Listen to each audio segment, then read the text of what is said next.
Kemudian tentang Pak Ahmad Siddiq, saya tahu banyak karena dulu saya masih ingat, ini sekaligus ijazah pada cucu-cucunya. Kalau sama anaknya tidak berani saya. Sama cucu-cucunya. Saya masih ingat Mbah Ahmad Siddiq itu sangat loyal sama yang namanya negara.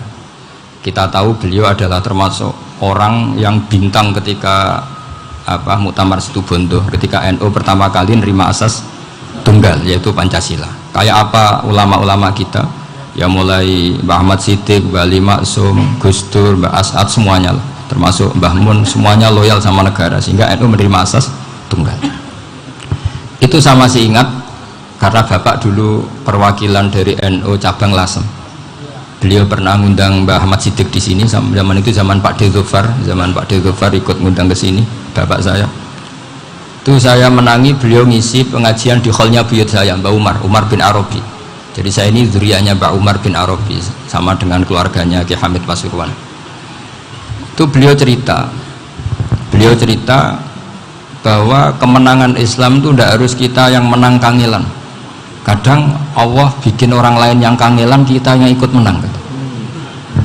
Jadi dulu kata beliau, banyak ulama ketika kita diserang Jepang, saya masih ingat, saya karena pas itu ikut ke Lasem, karena saya santri sarang, Mbah Mun ngisi di Lasem, saya ikut di Lasem karena saya masih keluarga.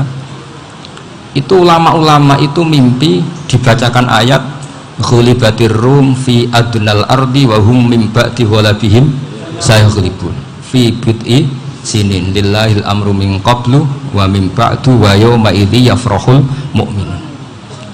Itu dulu itu ada pertarungan besar antara kerajaan Romawi dan kerajaan Persia. Kita tahu Romawi itu Nasrani. Saya ulang lagi, Nasrani. Nasrani itu percaya adanya Allah, adanya Tuhan, dan percaya adanya kitab samawi. Sementara musuhnya itu Persia, orang yang tidak bertuhan, tidak berdasar kitab samawi. Ketika Persia mengalahkan Romawi, itu orang Islam ikut susah karena terus dibully sama orang-orang kafir Mekah. Orang kafir Mekah adalah orang yang tidak punya kitab samawi. Katanya orang kafir Mekah, iku lo balamu jute duwe kitab jarene di hubungan mbek langit, nyatane perang keok, paling kon yo podo. Jadi ada analogi bahwa kalahnya orang Nasrani itu dianggap simbol kekalahan orang yang bertautan atau berhubungan dengan langit. Akhirnya orang Islam susah. Saking susahnya orang Islam sampai Abu Bakar itu tanya, ya Rasulullah, lalu orang Romawi menang itu kapan? Terus ada surat turun fi bid'i sinin, ya kira-kira 3. Abu Bakar pas itu belum alim-alim amat, jadi ngartikan 3 itu ya 3 betul, sehingga beliau masyhur itu cara Jawa totoan itu kimar. Pokoknya nanti Romawi pasti menang 3 tahun lagi. Akhirnya ketika datang itu taruhannya dengan 10 unta, datang ke Rasulullah, Nabi menjelaskan, loh ndak, bid'u itu mabena salas ilatis itu 3-9, kamu jangan bilang 3. Ya sudah, taruhannya ditambah sampai 100 unta, tapi pembuktiannya enggak 3 tahun tapi nunggu 9 tahun.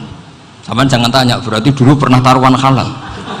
Zaman sebelum ngaji saya sampean sudah sering taruhan, jadi jangan nyalahkan saya. Nanti itu ada ilmunya, namanya nasah mansukh. Dan taruhannya Abu Bakar tidak kayak sampean, taruhan yang sangat-sangat demi Islam, bukan demi hadun nafsi.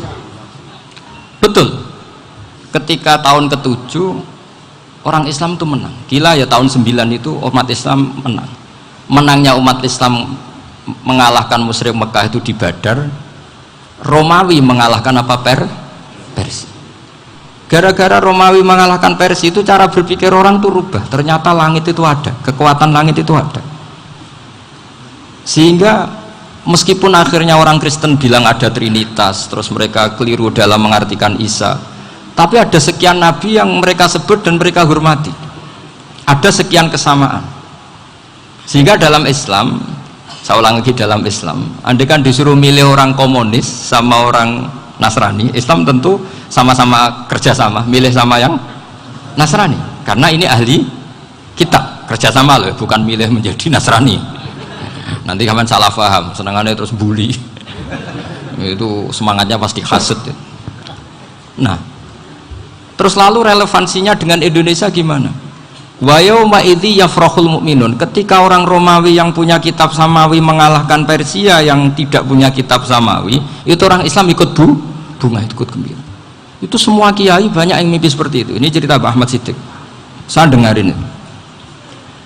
Ternyata betul, Jepang itu nggak dikalahkan Indonesia.